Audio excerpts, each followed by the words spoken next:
Common sense is supposed to run quietly in the background, like an operating system. You don't notice it when it's working. It just prevents you from licking batteries, fighting vending machines, or trying to improve nature with explosives. But the 10 people in this video were clearly running on an early access version, full of bugs, no patch notes, frequent fatal crashes. What you're about to hear is not a list of accidents. It's a collection of human error reports. 10 moments where ego overrode reason, confidence overruled physics, and the universe responded with the cold professionalism of a customer service email that begins with, "We regret to inform you." These are not tragedies born from bad luck. These are the final blue screens of common sense. So consider this your mandatory system update on what not to do. Let's begin. 1. The man who dynamited his view into the ocean. We open on the California coast, where the homes are expensive, the sunsets are priceless, and the homeowners occasionally develop the kind of entitlement usually associated with minor royalty and malfunctioning software CEOs. This is where we meet Gregory. Gregory was a tech millionaire who had recently acquired the sort of cliffside mansion that looks less like a house and more like an Apple product with plumbing, glass walls, titanium accents, brutalist minimalism. A structure so aggressively modern it looked like it charged by USB-C. It also had one flaw. A gigantic granite boulder sat near the edge of the cliff below the master bedroom, partially obstructing the panoramic view. Not ruining it, not blocking the ocean, just existing in the wrong place. To a normal person, this would be called a dramatic natural feature. To Gregory, it was a personal attack. He had not paid several $1,000,000 to share his sunset with geology, so he did what rich men do when reality refuses to rearrange itself for them.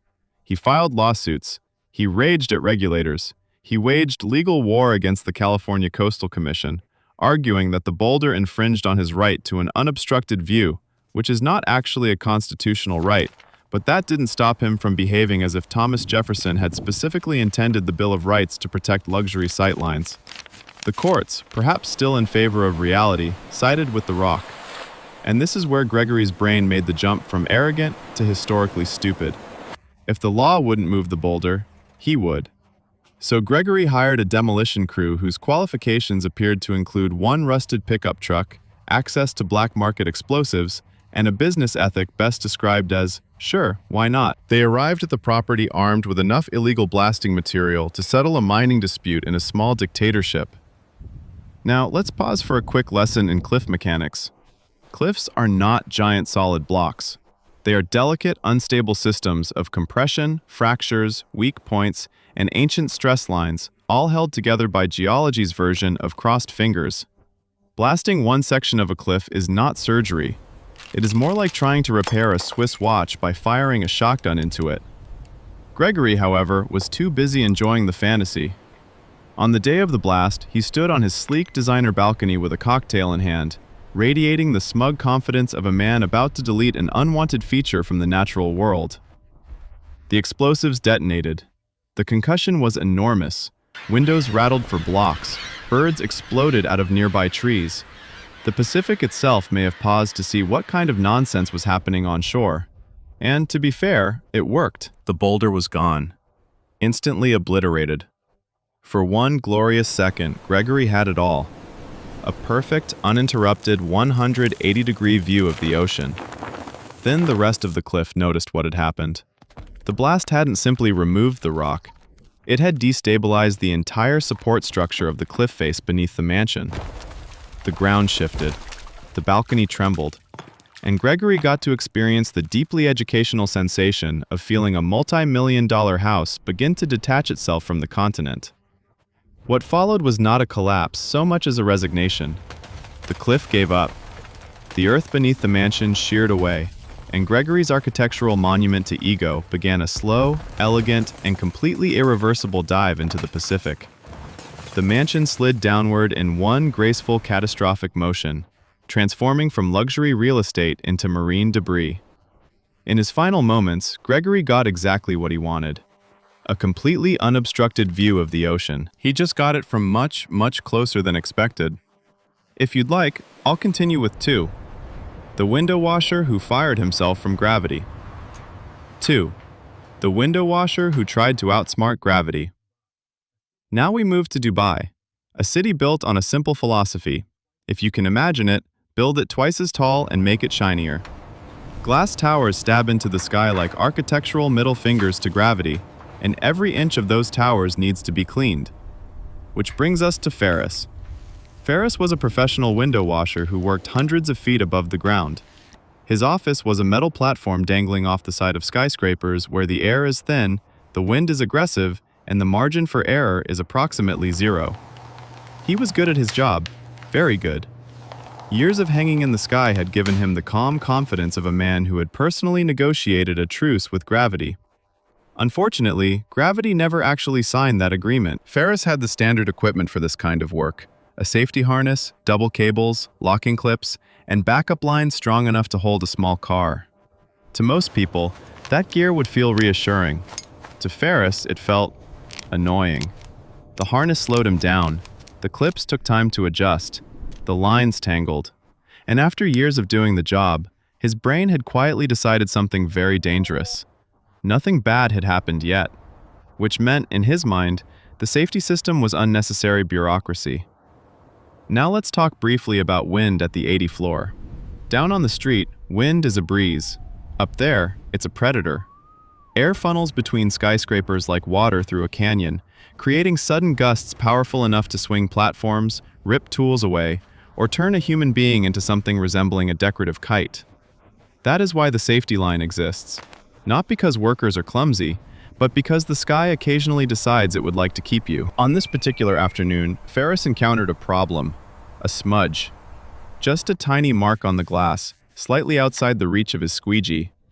The proper solution was simple. He needed to reposition the platform. That process would take about 2 minutes. 2 minutes of adjusting cables, shifting the rig, and locking the safety lines again. Ferris looked at the smudge. Then he looked at his gear. And his brain produced one of the most dangerous sentences in human history. I'll just unclip for a second. He glanced around. No supervisor, no coworkers. Just the sun, the skyline, and a distant helicopter. So with one confident motion, click. Ferris detached the main safety line. Instantly, he felt lighter, free, efficient, unburdened by unnecessary rules written by people who clearly didn't understand how good he was at his job. He leaned out from the platform like a trapeze artist, stretching his arm toward the stubborn smudge. The squeegee moved in one perfect, graceful swipe. The glass sparkled. In that brief moment, Ferris was the greatest window washer in the world. And that's when the wind arrived. A massive gust slammed into the side of the building without warning, whipping around the glass tower like a freight train made of air. The platform lurched violently. For a man attached to a safety line, it would have been a terrifying swing. For Ferris, it was something else entirely. He had removed the one thing connecting him to the building. The gust hit him like an invisible wall. And gravity, which had been patiently waiting this entire time, immediately accepted the invitation. Ferris disappeared from the platform. No dramatic struggle, no heroic recovery. Just a sudden absence where a man had been standing seconds before. As he fell past the glass he had just cleaned, he may have briefly noticed something ironic. The window looked fantastic. His quest for efficiency had succeeded perfectly. He had saved 2 full minutes of work. And, unfortunately, he had also canceled the rest of his schedule. 3. The man who tested a bulletproof potion. Now we travel to a small village in South Africa. A quiet place where word travels fast, legends grow even faster, and occasionally someone decides to test the limits of both faith and physics at the exact same time. This is where we meet Temba. Temba had recently become the most enthusiastic customer of a local shaman who was selling something extraordinary, a bulletproof potion. Not metaphorically bulletproof, not spiritually bulletproof. The marketing pitch was very clear. Drink this potion and bullets will not harm you. Which is an impressive claim for a liquid that looked like it had been scooped out of a puddle behind a tractor. But Temba believed. He didn't just believe quietly either. He believed publicly. He strutted around the village with the swagger of a man who had unlocked cheat codes for life. According to him, the potion had made him invincible, untouchable, a modern warrior protected by ancient magic. In short, Temba had become the world's most confident unpaid advertisement. Now, confidence is contagious. Before long, a small crowd had gathered around him as he told stories about the potion's power. People listened. Some laughed. Some doubted. But Temba had a solution for that. He would prove it. And not with a simple demonstration either. No, Temba wanted something dramatic, something unforgettable. A live fire demonstration. Now let's pause for a brief science lesson that Temba unfortunately never received. A rifle bullet travels at nearly 3 times the speed of sound. It carries enormous kinetic energy and is specifically designed to pass through things like wood, bone, and occasionally steel. Its job is very simple. It does not negotiate. A potion, on the other hand, is essentially a beverage. Its main function is hydration. Trying to stop a high-speed bullet with a drink is roughly equivalent to attempting to block a charging rhinoceros with a motivational speech. But Temba had already decided how the story would end. So he gathered a crowd in an open area outside the village. With theatrical flair, he uncorked the bottle and chugged the entire potion, like a victorious athlete celebrating a championship. He wiped his mouth, spread his arms wide. Then he handed a hunting rifle to one of his friends. The friend hesitated. You could almost hear the tiny voice of common sense trying to break through the moment. But Temba insisted. He pointed proudly to the center of his chest. "Shoot me," he said. In his mind, the scene was already playing out perfectly. The gun would fire, the bullet would bounce harmlessly off his skin. The crowd would gasp, and his name would echo through the village for generations as the man who defeated bullets with herbal tea. The rifle fired. The sound cracked through the air like thunder, and the bullet, entirely unaware of the spiritual significance of the moment, continued along its usual path, straight through Temba's chest. There was no miracle, no deflection, no magical shield, just the brutal efficiency of physics doing what it has always done. The demonstration was extremely successful in proving one thing. The potion did absolutely nothing. Temba's quest for immortality ended in less than a second. Later, when people confronted the shaman about the incident, he reportedly offered a perfectly convenient explanation. Apparently, the potion only works if you believe hard enough. Unfortunately for Temba, physics remains notoriously unimpressed by belief systems. 4. The thief who hid in 800 pounds of Parmesan. Now we travel to Italy, a country famous for art, history, architecture, and cheese so valuable it's sometimes treated like currency. Which brings us to Enzo. Enzo was not what you'd call a criminal mastermind. His previous crimes mostly fell into the category of bad ideas executed with enthusiasm. He wasn't robbing banks or hacking corporations. He preferred simpler targets, small shops, warehouses, anything that looked easy. And one night, Enzo believed he had found the perfect score, a Parmesan cheese factory.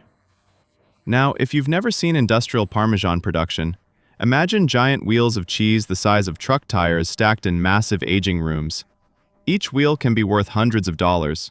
To Enzo, it looked like a warehouse full of edible gold. His plan was beautifully simple. Break in, grab a few wheels, leave. Unfortunately for Enzo, the factory had something his previous targets did not, a silent alarm. The moment he entered the building, the system quietly informed the local police that someone was currently attempting to rob several thousand pounds of Italian dairy. Meanwhile, Enzo was still celebrating his success.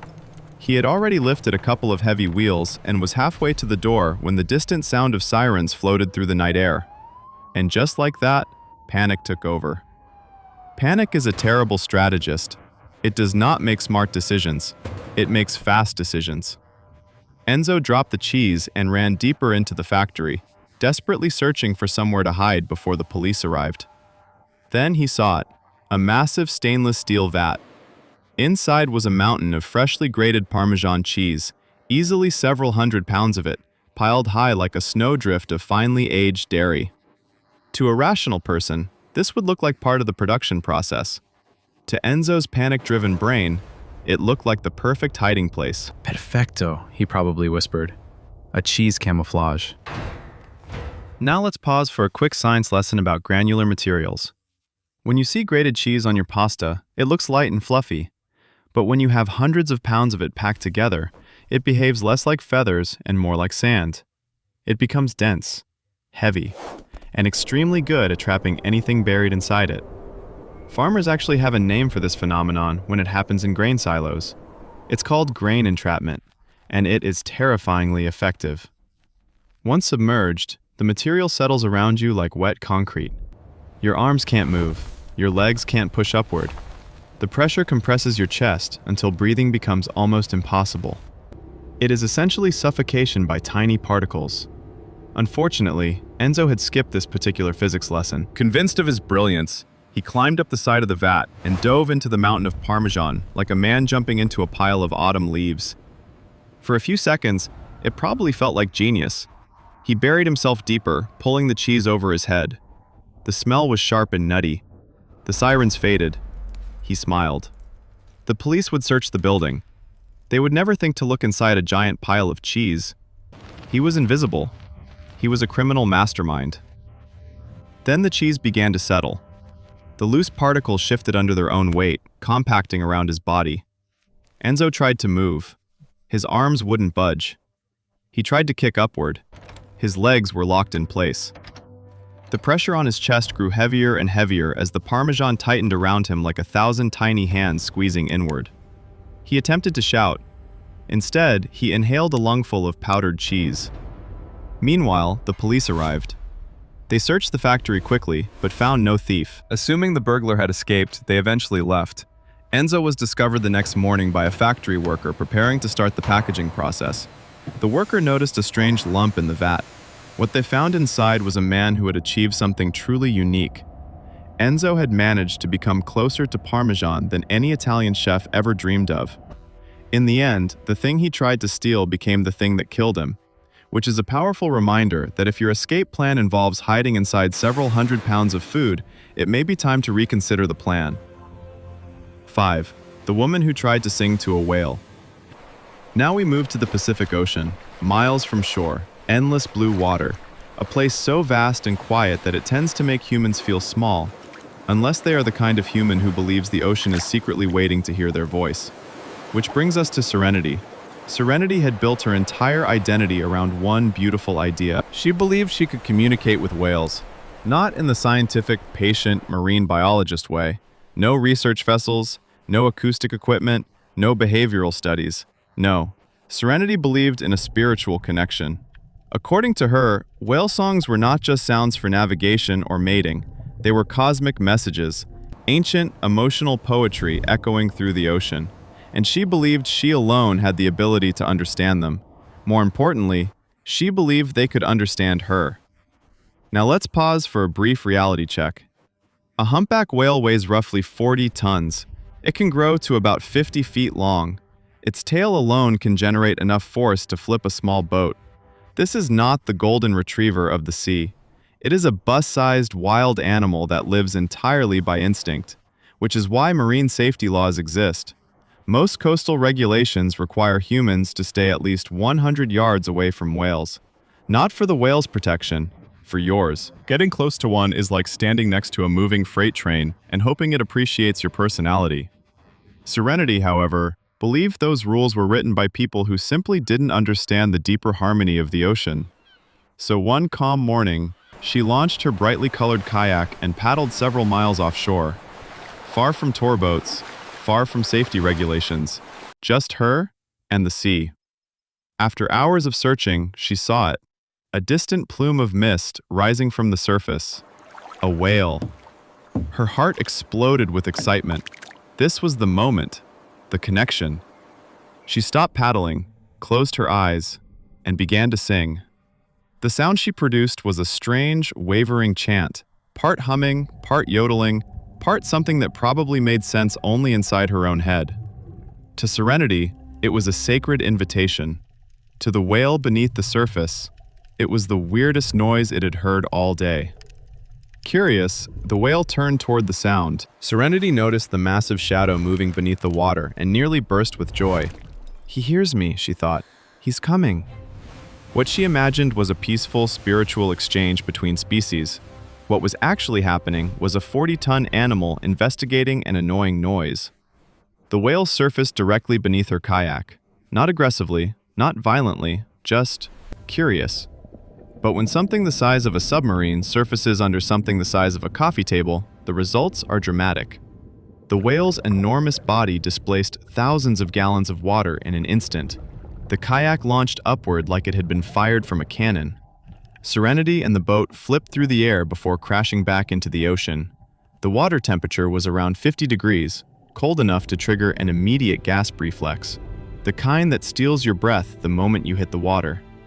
Meanwhile, the whale completed its inspection. The strange noise had stopped.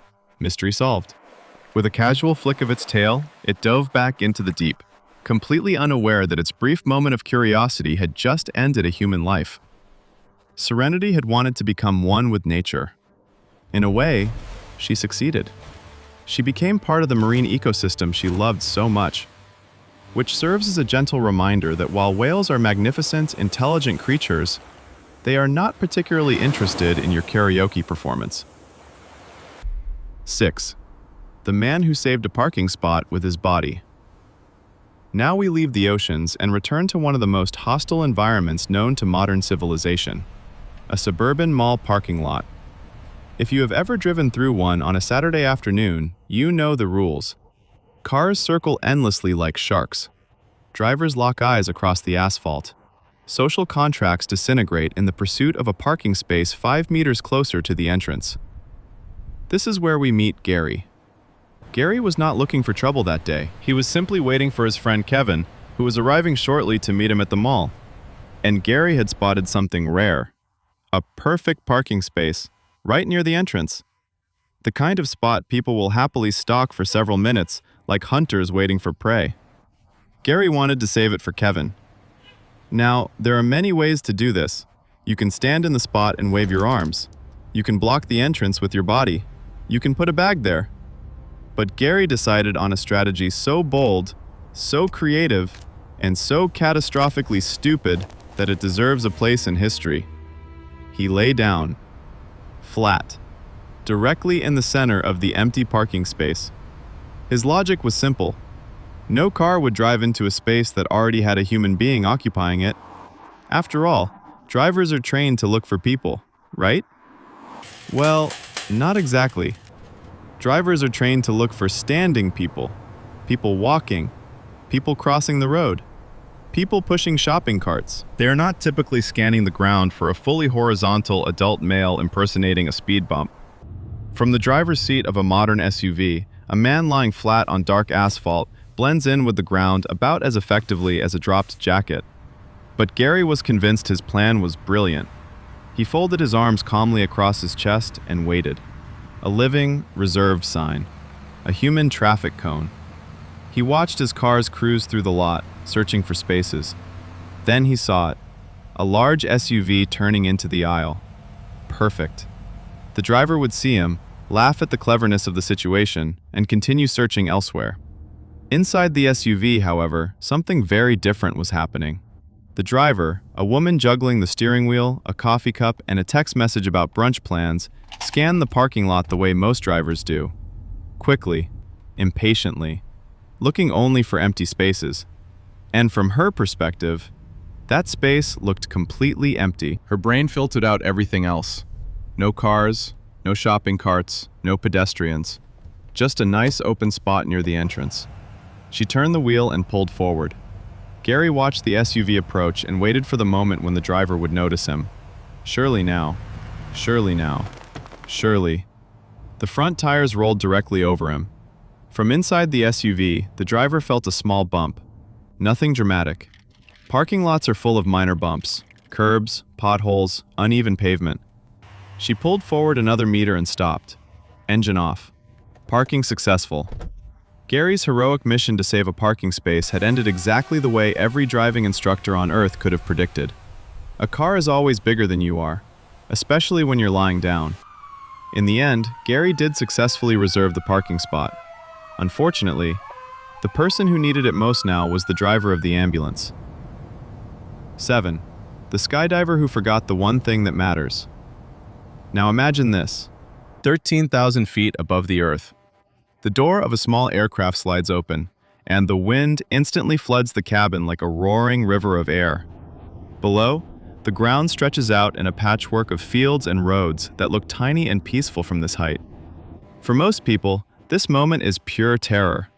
For Jared, it was Tuesday. Jared was a professional skydiving cameraman. His job wasn't just to jump out of planes, it was to capture the experience for everyone else. Every scream, every laugh, every moment of pure adrenaline. He was the guy filming the magic: helmet-mounted cameras, wide-angle lenses, stabilizers, memory cards. Jared treated the sky like a movie set and gravity like a special effect. And he was very good at it. Years of jumping had turned him into a calm professional. While first-time jumpers trembled and checked their parachutes 5 times, Jared moved through the plane with the relaxed confidence of someone who had done this hundreds of times. But there was one problem. Jared was not just a skydiver, he was an artist, and artists sometimes get lost in their work. On this particular day, he was filming a group of beginners doing tandem jumps. The plane was full of nervous energy, people laughing too loudly, instructors giving final checks, cameras clicking. Jared moved between them, capturing everything: close-up of a terrified smile, shot of an instructor tightening straps, a wide shot of the open sky outside the plane. He was in full director mode, framing the story perfectly. Now let's take a moment for a very simple skydiving checklist. Step 1. Get on the plane. Step 2. Put on a parachute. Step 3. Jump out of the plane. Step 4. Pull the cord attached to the parachute you remembered in Step 2. This is not a complicated system. In fact, it's arguably one of the most straightforward safety procedures ever invented. Unfortunately, Jared had been focusing on everyone else's equipment: cameras, angles, lighting, smiles. He filmed the final safety checks of the jumpers. He filmed them attaching to instructors. He filmed the door opening. One by one, the skydivers leapt into the sky, disappearing into the open blue like confetti falling from the clouds. Jared leaned out the door to capture the shot of them dropping away beneath the plane. It was perfect footage. Tiny figures tumbling through the air, the earth stretching out below them. This was exactly the shot he wanted. Then came the final moment, the grand finale. Jared turned the camera toward himself, the classic first-person jump shot. He flashed a rock and roll hand sign to the lens, grinned, and stepped out of the plane. For a few seconds, everything was beautiful. Wind rushing past, camera rolling, the sky endless in every direction. He was flying. Then instinct kicked in, the moment every skydiver knows by heart. Time to deploy the parachute. Jared reached for the ripcord and felt something strange. Nothing. No handle, no straps, no parachute. In his obsessive focus on filming everyone else preparing for the jump, Jared had completely forgotten to put one on himself. For the first time that day, the camera captured something he hadn't planned: the exact moment when confidence turns into realization, and realization turns into absolute horror. The helmet camera continued recording as he fell, a perfectly stabilized, high-definition video of the fastest mistake of his life. In the end, Jared succeeded in making something truly unique, a once-in-a-lifetime piece of footage. A documentary filmed entirely from the perspective of a man who had forgotten the single most important rule of skydiving: always bring a parachute. 8. The man who tried to become a vampire. Now we travel to England, a gray apartment building on a rainy street, hardly the Gothic castle you might imagine when discussing creatures of the night. But for a man named Adrian, this modest flat was merely a temporary lair. Adrian was not just a fan of vampire stories, he was a dedicated practitioner. Where most people enjoy a horror movie and then return to normal life, Adrian had decided that the correct response to vampire fiction was method acting. Full time. He slept during the day. He dressed almost exclusively in black velvet. He had surgically implanted fangs. And he spoke with a mysterious Eastern European accent that seemed to have been carefully assembled from late-night horror marathons. To Adrian, vampirism wasn't entertainment, it was identity. But his biggest mistake was believing something extremely dangerous. He believed the rules of vampire mythology were not fiction, they were biology. One particular piece of vampire lore fascinated him. The idea that vampires must sleep in the soil of their homeland to retain their supernatural strength. Now, most people would recognize this as a dramatic storytelling device. Adrian saw it as a biological requirement. And since Adrian had been born in Romania, he decided he needed a large supply of authentic Romanian soil. This led to one of the strangest import decisions in modern history. Adrian arranged to have hundreds of pounds of dirt shipped across Europe to his apartment in England. Somewhere in a customs office, a very confused employee probably stared at a shipping label that simply read, "Romanian soil, personal use." Eventually the shipment arrived. Adrian constructed a wooden coffin inside his apartment and filled it completely with the sacred dirt. This was where he would sleep, every night. Now let's pause for a quick chat with microbiology. Soil is not just dirt. It is one of the most densely populated ecosystems on Earth.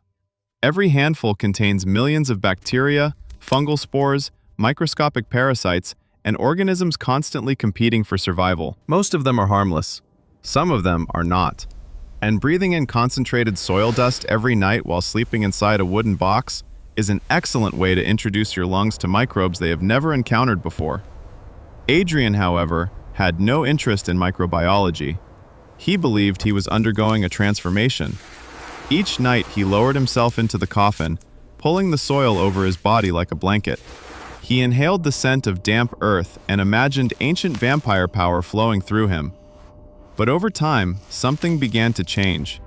He felt weaker. He developed a persistent cough. His breathing became difficult. To a rational person, these would be obvious warning signs of infection. To Adrian, they were evidence that his human body was struggling to adapt to its new supernatural form. The illness grew worse. Days turned into weeks.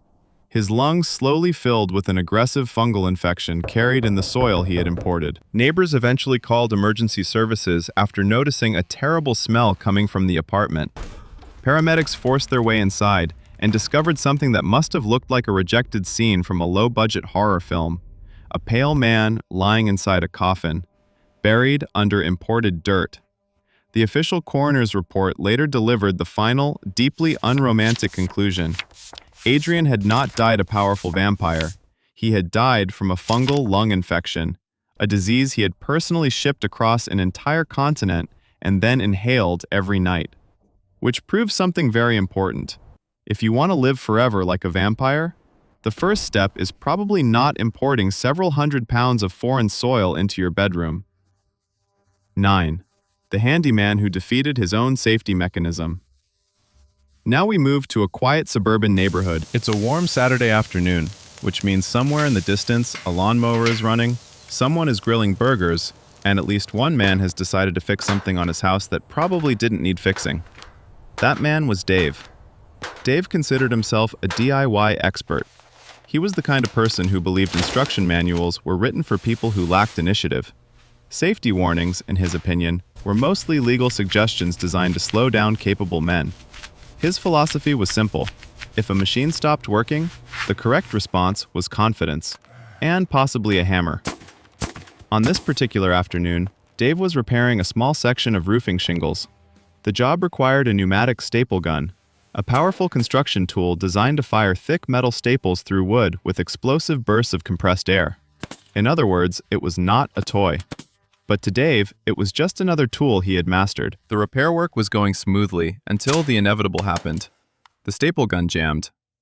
Now, when a tool jams, the recommended solution is usually very boring. You disconnect the air supply, you remove the magazine, you clear the blockage carefully. But Dave was not interested in boring solutions. This was not a mechanical issue. This was a challenge. He shook the gun. Nothing. He smacked it against the roof. Still, nothing. The staple remained stuck inside the barrel. Frustrated, Dave decided he needed to take a closer look. Which brings us to an important piece of engineering.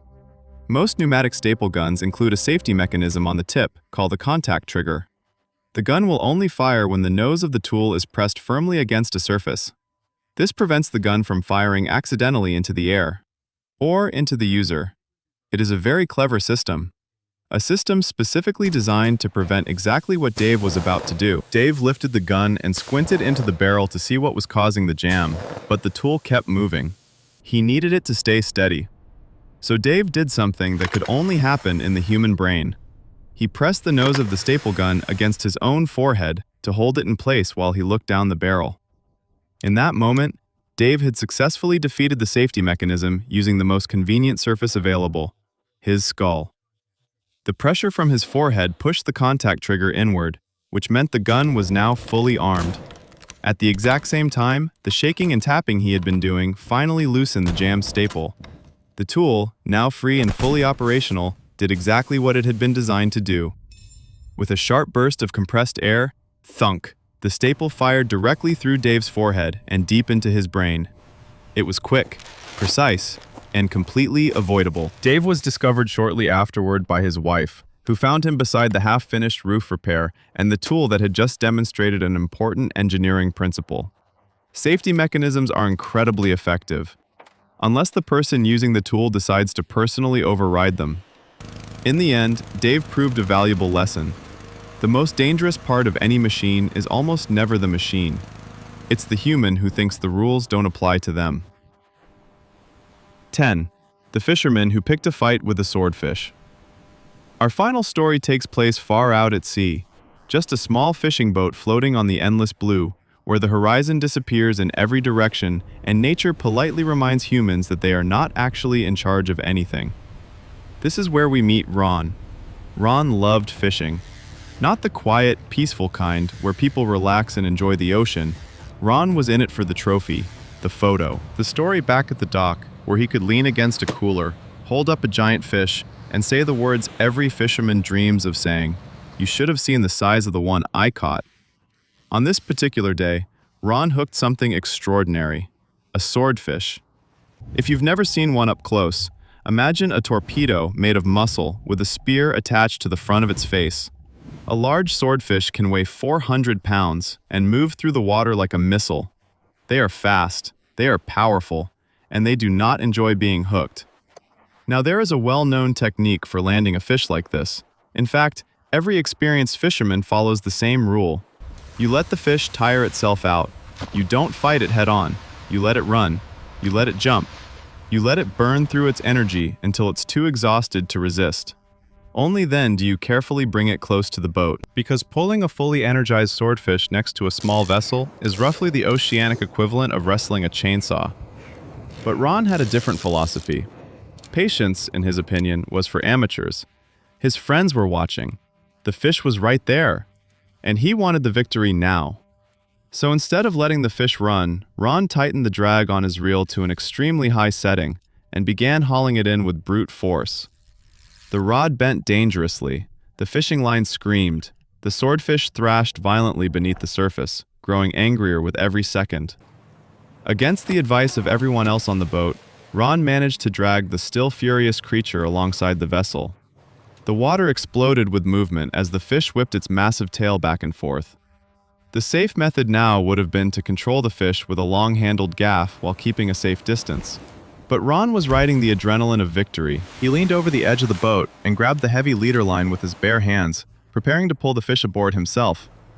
This was the moment the swordfish had been waiting for. The fish was cornered.